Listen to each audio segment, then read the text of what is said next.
ಭಾಗ 1ರಲ್ಲಿ ಆಮ್ಲ ಎಂದರೇನು, ಪ್ರತ್ಯಾಮ್ಲ ಅಂದ್ರೇನು, ಅದನ್ನು ಹೇಗೆ ನಾವು ಪರೀಕ್ಷೆ ಮಾಡ್ಬೋದು ಅಂತ ತಿಳ್ಕೊಂಡಲ್ವಾ. ಈಗ ನಾವು ಮುಂದಿನ ಭಾಗವನ್ನು ನೋಡ್ಕೊಳ್ಳೋಣ. ಈಗ ಆಮ್ಲ ಪ್ರತ್ಯಾಮ್ಲವನ್ನು ಪರೀಕ್ಷೆ ಮಾಡಲಿಕ್ಕೆ ಒಂದು ರುಚಿ, ಇನ್ನೊಂದು ಲಿಟ್ಮಸ್. ಆ ಲಿಟ್ಮಸ್ ಪರೀಕ್ಷೆ ಮಾಡಬೇಕಾದ್ರೆ ನಾನು ಹೇಳಿದೆ, ಲಿಟ್ಮಸ್ ಕಾಗದವನ್ನು ಒದ್ದೆ ಮಾಡ್ಕೊಳ್ಬೇಕು ಅಂತೇಳಿ. ನಿಮ್ಮ ಮನಸ್ಸಲ್ಲಿ ಓಡ್ತಾ ಇದೆ ಅದು, ಯಾಕೆ ಒದ್ದೆ ಮಾಡ್ಕೊಳ್ಬೇಕು ಅಂತೇಳಿ. ಒಂದು ಇದೇ ರೀತಿ ನೇರ ಪ್ರಶ್ನೆ ಕೇಳ್ಬೋದು. ಲಿಟ್ಮಸ್ ಕಾಗದದಿಂದ ಪರೀಕ್ಷೆ ಮಾಡುವುದಕ್ಕಿಂತ ಮುಂಚೆ ಅದನ್ನು ಒದ್ದೆ ಮಾಡಿಕೊಳ್ಳುವುದು ಉತ್ತಮ, ಕಾರಣ ಕೊಡಿ ಅಂತ ಕೇಳ್ಬೋದು, ನೇರ ಪ್ರಶ್ನೆ. ಅಥವಾ ಇನ್ನೊಂದು ರೀತಿ ಕೇಳ್ಬೋದು, ಏನು, ಹೈಡ್ರೋಜನ್ ಕ್ಲೋರೈಡ್ ಶುಷ್ಕ ಅನಿಲ ಶುಷ್ಕ ಲಿಟ್ಮಸ್ ಕಾಗದದೊಂದಿಗೆ ವರ್ತಿಸುವುದಿಲ್ಲ. ಪ್ರಶ್ನೆ ಕರೆಕ್ಟ್ ಅರ್ಥ ಮಾಡ್ಕೊಳ್ಳಿ, ಅದಕ್ಕೆ ಸಂಬಂಧಪಟ್ಟಿದ್ದೆ ನಾನು ಹೇಳ್ತಾ ಇದ್ದೀನಿ. ಶುಷ್ಕ ಹೈಡ್ರೋಜನ್ ಕ್ಲೋರೈಡ್ ಅನಿಲವು ಶುಷ್ಕ ಲಿಟ್ಮಸ್ ಕಾಗದದೊಂದಿಗೆ ವರ್ತಿಸುವುದಿಲ್ಲ, ಕಾರಣ ಕೊಡಿ ಅಂತ ಕೇಳಿದೆ.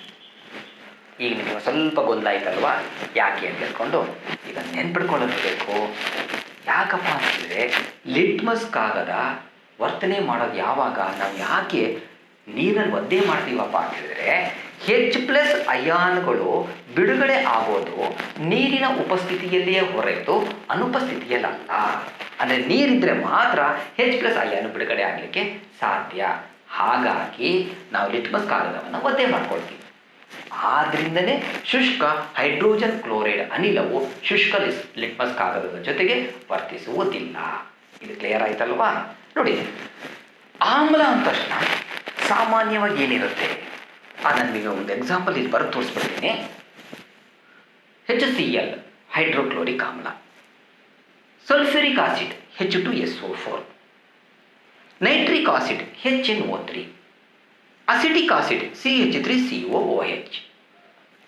ಫಸ್ಟು ನೆನ್ಪಿಡ್ಕೊಳ್ಳಿ, ಹೈಡ್ರೋಕ್ಲೋರಿಕ್ ಆಮ್ಲ, ಸಲ್ಫ್ಯೂರಿಕ್ ಆಮ್ಲ, ನೈಟ್ರಿಕ್ ಆಮ್ಲ, ಅಸಿಟಿಕ್ ಆಮ್ಲ. ಇದಿಷ್ಟು ಆಮ್ಲಗಳನ್ನು ನೋಡಿದಾಗ ಕಾಮನ್ ಆಗಿ ಇದರಲ್ಲಿರುವಂತಹ ಸಂಕೇತ ಯಾವುದು? ಯೋಚನೆ ಮಾಡಿ ನೋಡೋಣ. ಯಾವುದು ಕಾಮನ್ ಆಗಿರೋಂಥದ್ದು? ಹೈಡ್ರೋಜನ್, ಹೌದು ತಾನೆ? ಸೊ ನೆನ್ಪಿಡ್ಕೊಳ್ಳಿ, ಆಮ್ಲ ಅಂದ ತಕ್ಷಣ ಅಲ್ಲಿರೋದು ಯಾವುದು? H+ ion. ಎಷ್ಟು ಸುಲಭ ಅಲ್ವಾ? H+ ಅಯಾನ್ ಇದ್ದರೆ ಆಮ್ಲ, ಹಾಗೂ ಕೂಡ ನಾವು ಬರೀಬೋದು. ಅದೇ ರೀತಿ ಸೋಡಿಯಂ ಹೈಡ್ರಾಕ್ಸೈಡ್ ಪ್ರತ್ಯಾಮ್ಲಕ್ಕೆ ನಾನು ಉದಾಹರಣೆ ಕೊಡ್ತಾ ಇದ್ದೀನಿ. Sodium hydroxide NaOH, potassium hydroxide KOH, calcium hydroxide CaOH twice, magnesium hydroxide MgOH twice. ಹಾಗಾದರೆ ಪ್ರತ್ಯಾಮ್ಲ ಅಂತ ತಕ್ಷಣ ಇಲ್ಲಿ ಕಾಮನ ಕಾಣುವಂಥ ಅಯಾನ್ ಯಾವುದು? Yes, OH. ನೋಡಿ, ಉತ್ತರ ನಿಮಗೆ ಗೊತ್ತಾಯ್ತಲ್ವ ಈಗ. H+ ಅಯಾನ್ ಇದ್ದರೆ ಆಮ್ಲ, OH- ಅಯಾನ್ ಇದ್ದರೆ ಪ್ರತ್ಯಾಮ್ಲ. ಇವುಗಳ ಈ ಅಯಾನುಗಳ ಇರುವಿಕೆಯ ಆಧಾರದ ಮೇಲೇ ಆಮ್ಲ ಮತ್ತು ಪ್ರತ್ಯಾಮ್ಲವನ್ನು ಪತ್ತೆ ಹಚ್ತೀವಿ. ಅದ್ರ ಜೊತೆಗೆ ಅವು ಎಷ್ಟು ಪ್ರಬಲವಾಗಿದೆ ಅಂತ ನಾವು ತಿಳ್ಕೊಳ್ತೀವಿ. ಪ್ರಬಲತೆಯೂ ಕೂಡ ತಿಳ್ಕೊಳ್ಬೋದಾ ಅಂತ ನಿಮಗೆ ಅನಿಸ್ತಾ ಇದೆಯಲ್ವಾ? ಎಷ್ಟು ಪ್ರಮಾಣದಲ್ಲಿ ಪ್ರಬಲ ಅಂತ ನಮಗೆ ಗೊತ್ತಾಗಬೇಕು ಅಂತಂದರೆ ಅದಕ್ಕಿರುವಂತಹ ಇನ್ನೊಂದು ಪರೀಕ್ಷೆನೇ, ದಟ್ ಈಸ್ pH. ಈ ಪದವನ್ನು ಕೇಳಿದ್ದೀರಾ, ಬಟ್ ಏನು ಅಂತ ನಿಮಗೆ ಗೊತ್ತಿಲ್ಲ ಅಲ್ವಾ? pH ಅಂದರೆ ಪವರ್ ಆಫ್ ಹೈಡ್ರೋಜನ್ ಅಂತ ಹೇಳಿ ಅರ್ಥ. Power of hydrogen is nothing but ಜಲಜನಕ ಅಯಾನು ಪ್ರಬಲತೆ. ಈ ಪಿ ಅನ್ನೋ ಪದ ಎಲ್ಲಿಂದ ಬಂದಿದೆ ಗೊತ್ತಾ? ಜರ್ಮನ್ ಭಾಷೆಯಿಂದ ಬಂದಿದೆ. ಅದನ್ನು ಪೊಟೆನ್ಸ್ ಅಂತ ಕರೀತೀವಿ. ಪೊಟೆನ್ಸ್ ಅಂದರೆ ಸಾಮರ್ಥ್ಯ ಅಂತ ಹೇಳಿ ಅರ್ಥ.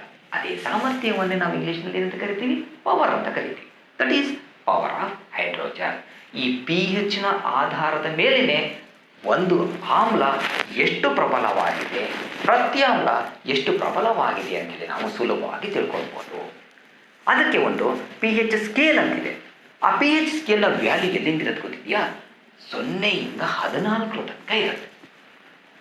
ಆ 0ಯಿಂದ 14ರಲ್ಲಿ ಮಧ್ಯ 7 ಅಂತ ಏನು ಹೇಳ್ತೀವಲ್ವಾ, ಈ 7 ಅನ್ನೋದೇ ತಟಸ್ಥ ದ್ರಾವಣ. ಹಾಗಾಗಿನೇ ಅತ್ಯಂತ ಶುದ್ಧ ನೀರು ತಟಸ್ಥವಾಗಿರುತ್ತೆ ಅಂತ ಹೇಳಿ ಕರಿತೀವಿ.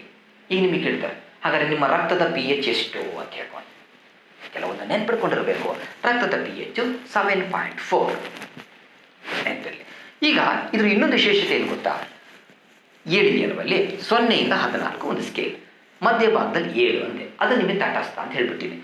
7ರಿಂದ ಈ ಕಡೆ ಇರೋದು ಅಂದರೆ 6, 5, 4, 3, 2, 1, 0. 7ರಿಂದ ಈ ಕಡೆ ಇದ್ದರೆ ಅದು ನಾವು ಆಮ್ಲ ಅಂತ ಕರಿತೀವಿ. 7ರಿಂದ ಆ ಕಡೆ 14 ತನಕ ಇದ್ದರೆ ಅದನ್ನು ಪ್ರತ್ಯಾಮ್ಲ ಅಂತ ಕರೀತೀವಿ. ಇಲ್ಲಿ ಇನ್ನೊಂದು ವಿಶೇಷತೆ ಏನಪ್ಪ ಅಂತಂದರೆ, H+ ಅಯಾನ್ಗಳ ಪ್ರಬಲತೆ ಹೆಚ್ಚಾದಷ್ಟು pH ನ ಮೌಲ್ಯ ಕಡಿಮೆ ಆಗ್ತಾ ಹೋಗುತ್ತೆ. ಇದನ್ನು ನೀವು ಕರೆಕ್ಟಾಗಿ ನೆನಪಿಟ್ಕೊಳ್ಬೇಕು. ಅಂದರೆ ಒಂದು ದ್ರಾವಣದ pH 6 ಇದೆ, ಇನ್ನೊಂದು ದ್ರಾವಣದ pH 4 ಇದೆ. ಅಂದರೆ ಯಾವುದರ pH 4 ಇದೆಯೋ ಅದರ ಕಾನ್ಸಂಟ್ರೇಷನ್ ಅಂದರೆ ಸಾರಯುಕ್ತತೆ ಅಥವಾ ಪ್ರಬಲತೆ ಹೆಚ್ಚಾಗಿದೆ ಅಂಥೇಳಿ ಅರ್ಥ. ಅದಕ್ಕೆ ಉಲ್ಟವಾಗಿರೋದೇ ಪ್ರತ್ಯಾಮ್ಲದ ಪ್ರಬಲತೆ. ಅಂದರೆ 7ರಿಂದ ಆ ಕಡೆ ಹೋಗ್ತಾ ಹೋಗ್ತಾ OH- ಅಯಾನ್ಗಳ ಸಂಖ್ಯೆ ಹೆಚ್ಚಾದಷ್ಟು ಪ್ರತ್ಯಾಮ್ಲಗಳ ಪ್ರಬಲತೆ ಹೆಚ್ಚಾಗತ್ತೆ. ಉದಾಹರಣೆ, ಒಂದು ದ್ರಾವಣ ಅದರ pH 9 ಇದೆ, ಇನ್ನೊಂದು ದ್ರಾವಣದ pH 12 ಇದೆ ಅಂತಂದಾಗ ಇದರಲ್ಲಿ 12 ದ್ರಾವಣವನ್ನು ಹೊಂದಿರುವಂತಹ pH ಇದೆಯಲ್ವಾ, ಅದು ಹೆಚ್ಚು ಪ್ರತ್ಯಾಮ್ಲೀಯ ಅಂತೇಳಿ ಅರ್ಥ. ಇದು ನಿಮಗೆ ಗೊತ್ತಾಗಿದೆ ಅಂತ ಅಂದ್ಕೊಂಡಿದ್ದೀನಿ. ಇದನ್ನೇ ನಾವು ಏನಂತ ಕರಿತೀವಿ? pH ಪರೀಕ್ಷೆ ಅಂತೇಳಿ ಕರಿತೀವಿ. ಇದರ ಆಧಾರದ ಮೇಲೆ ಕೊಟ್ಟಿರುವಂತಹ ದ್ರಾವಣ ಎಷ್ಟರ ಪ್ರಮಾಣದಲ್ಲಿ ಪ್ರಬಲತೆಯನ್ನು ಹೊಂದಿದೆ ಅಥವಾ ದುರ್ಬಲತೆಯನ್ನು ಹೊಂದಿದೆ ಅಂತ ನಾವು ತಿಳ್ಕೊಳ್ಬೋದು. ನಿಮಗೆ ಗೊತ್ತಿದೆಯಾ, ದಿನನಿತ್ಯದ ಜೀವನದಲ್ಲಿ pH ನ ಮಹತ್ವವೇನು ಅಂತೇಳಿ ನಿಮಗೆ 2ರಿಂದ 4 ಮಾರ್ಕ್ಸಿಗೆ ಒಂದು ಪ್ರಶ್ನೆ ಕೇಳ್ಬೋದು. ಯಾಕಪ್ಪ ಅಂತೇಳಿದ್ರೆ, ನಾವು ಯಾವಾಗಲೂ ಕೂಡ ಈ pH ನೋಡ್ತಾ ಇರ್ತೀವಿ, ಬಟ್ ಪರೀಕ್ಷೆ ಮಾಡದೇ ಇರೋದ್ರಿಂದ ನಮಗೆ ಎಷ್ಟು ಪ್ರಮಾಣದಲ್ಲಿ pH ಇದೆ ಅಂತೇಳಿ ಗೊತ್ತಾಗೋದಿಲ್ಲ. ನಾನು ಒಂದು ಉದಾಹರಣೆನ ನಾನು ನಿಮಗೆ ಕೊಡ್ತೀನಿ. ಫಾರ್ ಎಕ್ಸಾಂಪಲ್, ಜಠರ ರಸ ಅಂತ ಕೇಳಿದ್ದೀರ, ನೆನಪಿದೆ ನಿಮಗೆ? ಜಠರ ರಸ ಅಂತ ಯಾವುದು? ನಮ್ಮ ಜಠರದಲ್ಲಿ ಒಂದು ಆಮ್ಲ ಇದೆ. ಜಠರದಲ್ಲಿರುವ ಆಮ್ಲ ಯಾವುದು? ಒಂದು ಅಂಕದ ಪ್ರಶ್ನೆ. That is hydrochloric acid. ನೋಡಿ, ಅದರ ವಿಶೇಷತೆ ಏನು ಗೊತ್ತಾ? ಆ ಜಠರದ ಒಳಗಡೆ ಇರುವಂತಹ ಆಮ್ಲ ಹಾನಿಕಾರಕವಾಗಿರುವಂತಹ ಸೂಕ್ಷ್ಮಾಣು ಜೀವಿಗಳನ್ನು ನಾಶ ಮಾಡುತ್ತೆ ಮತ್ತು ಜೀರ್ಣಕ್ರಿಯೆಗೆ ಸಹಾಯ ಮಾಡುತ್ತೆ. ಈಗ ನಿಮ್ಗೊಂದು ಪ್ರಶ್ನೆ ಹೊಳಿಬೇಕು. ಈಗ ನಿಮ್ಮ ತಲೆಯಲ್ಲಿ ಏನು ಹೊಳಿಬೇಕು? ಇದು ಹೇಳಿದೆ ನಾನು, ಹೈಡ್ರೋಕ್ಲೋರಿಕ್ ಆಮ್ಲ ಸಾರಯುತವಾಗಿದೆ ಅಂತಂದರೆ ಅದು ಸುಡುತ್ತೆ ಅಂಥೇಳಿ, ಹಾನಿಯನ್ನು ಉಂಟು ಮಾಡುತ್ತೆ ಅಂತೇಳಿ. ಹಾಗಾದರೆ ಜಠರದ ಒಳಗಡೆ ಇರುವಂಥ ಹೈಡ್ರೋಕ್ಲೋರಿಕ್ ಆಸಿಡ್ ನಮ್ಮ ಹೊಟ್ಟೆಯನ್ನು ನಮ್ಮ ಜಠರವನ್ನು ಸುಡೋದಿಲ್ವಾ? ಈ ಪ್ರಶ್ನೆ ನಿಮ್ಮ ಮನಸ್ಸಲ್ಲಿ ಮೂಡಿದೆಯಲ್ವಾ? ಆ ಮೂಡಿದ ತಕ್ಷಣವೇ ನೀವು ಪ್ರಶ್ನೆಯನ್ನು ಕೇಳಿದರೆ ಅದಕ್ಕೆ ಅಲ್ಲೇ ಪರಿಹಾರ ಸಿಗುತ್ತೆ. ನೀವು ಸಂಕೋಚ ಮಾಡ್ಕೊಂಡು ಕುತ್ಕೊಂಡ್ಬಿಟ್ರಿ ಅಂತ ಹೇಳಿದರೆ ಪರಿಹಾರ ಸಿಗೋದಿಲ್ಲ. ಎಸ್, ಅತ್ಯುತ್ತಮವಾಗಿರುವಂಥ ಪ್ರಶ್ನೆ ಅದು. ಹೈಡ್ರೋಕ್ಲೋರಿಕ್ ಆಸಿಡ್ ನಮ್ಮ ಜಠರದ ಒಳಗಡೆ ಇದ್ದರೂ ಕೂಡ ಯಾಕೆ ಜಠರವನ್ನು ಸುಡೋದಿಲ್ಲಪ್ಪ ಅಂತಂದರೆ, ಆ ಜಠರದ ಒಳಗೋಡೆಯಲ್ಲಿ ಲೋಳೆಯಂತಹ ದ್ರವ ಸ್ರವಿಕೆ ಆಗ್ತಾ ಇರುತ್ತೆ ನಿರಂತರವಾಗಿ ಲೋಳೆಯಂತಹ ದ್ರವ ಸ್ರವಿಕೆ ಆಗೋದ್ರಿಂದ HCl ಆ ಒಳಗೋಡೆಯನ್ನು ಸುಡಲಿಕ್ಕೆ ಸಾಧ್ಯ ಇಲ್ಲ. ಕ್ಲಿಯರ್ ಆಯ್ತಲ್ವ ನಿಮಗಿದು? ಇದನ್ನು ನಾವು ನೆನಪಲ್ಲಿ ಇಟ್ಕೊಂಡಿರ್ಬೇಕು. ಹಾಗೆಯೇ ಇನ್ನೊಂದು ಉದಾಹರಣೆ ಏನಪ್ಪ, ಈ ಸಾಮಾನ್ಯವಾಗಿ ಕೃಷಿಕರು ಅಂದರೆ ರೈತರ ಮನೆಯಲ್ಲಿ ನೋಡಿರ್ಬೋದು, ಕೆಲವೊಮ್ಮೆ ಮಣ್ಣಿಗೆ ಕ್ಯಾಲ್ಸಿಯಂ ಹೈಡ್ರಾಕ್ಸೈಡನ್ನು ಹಾಕ್ತಾರೆ. ಏನಿದು ಕ್ಯಾಲ್ಸಿಯಂ ಹೈಡ್ರಾಕ್ಸೈಡ್? ನೋಡಿ, ಎಲ್ಲ ಪದಗಳ ಹೆಚ್ಚು ನಿಮಗೆ ಯಾವುದೇ ಗೊತ್ತಿದೆಯೋ ಆ ಪದಗಳ ಸಾಮಾನ್ಯ ಹೆಸರು ಗೊತ್ತಿರಬೇಕು, ಜೊತೆಗೆ ರಾಸಾಯನಿಕ ಹೆಸರು ಗೊತ್ತಿರಬೇಕು, ಅದರ ಸೂತ್ರನೂ ಕೂಡ ಗೊತ್ತಿರಬೇಕು. ಆಗ ನಮ್ಮ ವಿಜ್ಞಾನ ಪರಿಪೂರ್ಣ ಆಗತ್ತೆ. ವಿಜ್ಞಾನ ಅತ್ಯಂತ ಸುಲಭ. ನಿಮ್ಮ ಗಮನದಲ್ಲಿರಲಿ. ಕ್ಯಾಲ್ಸಿಯಂ ಹೈಡ್ರಾಕ್ಸೈಡ್ ಅಂದರೆ ಪಾಪ ಗೊತ್ತಿಲ್ಲ ನಿಮಗೆ. ಸುಣ್ಣ ಗೊತ್ತಾ? ಸುಣ್ಣ ಯಾರಿಗೆ ಗೊತ್ತಿಲ್ಲ ಸರ್ ಅಂತೀರಲ್ವಾ? ದಟ್ ಈಸ್ ಅರಳಿದ ಸುಣ್ಣ ಅಂತೇಳಿ ಕರಿತೀವಿ ನಾವು ಕ್ಯಾಲ್ಸಿಯಂ ಹೈಡ್ರಾಕ್ಸೈಡ್. ನೀವು ನೋಡಿದ್ದೀರ, ರೈತ ಏನು ಮಾಡ್ತಾನೆ? ಕೃಷಿ ಭೂಮಿಗೆ ಸುಣ್ಣವನ್ನು ಹಾಕ್ತಾನೆ. ಯಾಕಂತ ಯೋಚನೆ ಮಾಡಿದ್ದೀರಾ ನೀವು? ಕ್ಯಾಲ್ಸಿಯಂ ಹೈಡ್ರಾಕ್ಸೈಡ್ ಏನದು? ಪ್ರತ್ಯಾಮ್ಲ ಹಾಕ್ತಾ ಇದ್ದಾನೆ ಅಂದರೆ ಆ ಮಣ್ಣಿನಲ್ಲಿ ಆಮ್ಲತೆ ಜಾಸ್ತಿ ಆಗಿದೆ ಅಂತೇಳಿ ಅರ್ಥ. ಆ ಆಮ್ಲತೆಯನ್ನು ಉಪಶಮನ ಮಾಡಲಿಕ್ಕೆ ಅವನು ಪ್ರತ್ಯಾಮ್ಲವನ್ನು ಬೆರೆಸ್ತಾನೆ. ಹಳೆ ಕಾಲದಲ್ಲಿ ಬಾವಿಗೂ ಕೂಡ ಕ್ಯಾಲ್ಸಿಯಂ ಹೈಡ್ರಾಕ್ಸೈಡನ್ನು ಸುಣ್ಣವನ್ನು ಹಾಕ್ತಾ ಇದ್ರು. ಅಲ್ಲಿ ಹಾಕ್ಲಿಕ್ಕೆ ಕಾರಣ ಏನಪ್ಪ ಅಂತಂದರೆ, ಅಲ್ಲಿ ಒಂದು ಆಮ್ಲೀಯತೆಯನ್ನು ಕಡಿಮೆ ಮಾಡಲಿಕ್ಕೆ, ಇನ್ನೊಂದು ಹಾನಿಕಾರಕ ಸೂಕ್ಷ್ಮಾಣು ಜೀವಿಗಳನ್ನು ನಾಶ ಮಾಡಲಿಕ್ಕೆ. ಇವೆಲ್ಲ ನಾವು ಸ್ವಲ್ಪ ತಿಳ್ಕೊಂಡಿರಬೇಕು. ದಿನ ಬೆಳಗ್ಗೆ ಎದ್ದ ತಕ್ಷಣ ಫಸ್ಟ್ ನೀವು ಮಾಡುವಂಥ ಕೆಲಸ ಏನು? ಸರ್ ಎಲ್ಲರಿಗೂ ಗೊತ್ತಿದೆ, ಹೇಳ್ತೀರಲ್ಲ ನೀವು, ಹಲ್ಲುಜ್ಜೋದು. Very good. ಯಾವುದರಿಂದ ಹಲ್ಲುಜ್ತೀರಾ? ಸರ್ ಬ್ರಷಿಂದ ಹಲ್ಲುಜ್ತೀವಿ. ಎಸ್. ಬ್ರಷಿಗೆ ಏನು ಹಾಕ್ಕೊಳ್ತೀರಾ? ಪೇಸ್ಟನ್ನು ಹಾಕ್ಕೊಳ್ತೀವಿ. ಓಕೆ, ಯಾಕೆ ಪೇಸ್ಟನ್ನು ಹಾಕ್ಕೊಳ್ತೀರಾ? ನೋಡಿ, ನೀವೆಷ್ಟು ಪ್ರಶ್ನೆ ಮಾಡ್ತೀರೋ ಅಷ್ಟು ನಮ್ಮ ವಿಜ್ಞಾನ ಸುಲಭ ಆಗುತ್ತೆ. ಅಲ್ಲಿಗೆ ಉತ್ತರ ನಿಮಗೆ ಇಲ್ಲಿ ಸ್ಟಾಪ್ ಆಗ್ಬಿಡೋದು. ಹಲ್ಲು ಸ್ವಚ್ಛವಾಗಲಿಕ್ಕೆ ಪೇಸ್ಟ್ ಹಾಕೊಳ್ತೀವಿ, ಇಷ್ಟೇ ನಿಮಗೆ ಗೊತ್ತಿರೋದು, ಹೌದಲ್ವಾ? ಒಂದು ನೆನ್ಪಿಟ್ಕೊಳ್ಳಿ, ಕ್ಯಾಲ್ಸಿಯಂ ಹೈಡ್ರಾಕ್ಸಿ ಅಪಟೈಟ್ ಎಂಬಂತಹ ಒಂದು ರಾಸಾಯನಿಕ, ಎನಾಮಲ್ ರಾಸಾಯನಿಕ ನಮ್ಮ ಹಲ್ಲಲ್ಲಿರುತ್ತೆ. ಕ್ಯಾಲ್ಸಿಯಂ ಹೈಡ್ರಾಕ್ಸಿ ಅಪಟೈಟ್, ಅದೇ ಈ ಹಲ್ಲು ಗಟ್ಟಿಯಾಗಲಿಕ್ಕೆ ಕಾರಣವಾಗಿರೋಂಥದ್ದು. ನೀವೇನು ಆಹಾರ ಪದಾರ್ಥ ತಿಂದಿರ್ತೀರಲ್ವಾ, ಆಹಾರ ಪದಾರ್ಥದಲ್ಲಿ ಆಮ್ಲೀಯತೆ ಜಾಸ್ತಿ ಆದಾಗ 5.5ಗಿಂತ ಕಡಿಮೆ ಆಗ್ಬಿಡ್ತು ಅಂತಂದರೆ ಹಲ್ಲಿನ ಸವೆತಕ್ಕೆ ಒಳಗಾಗುತ್ತೆ.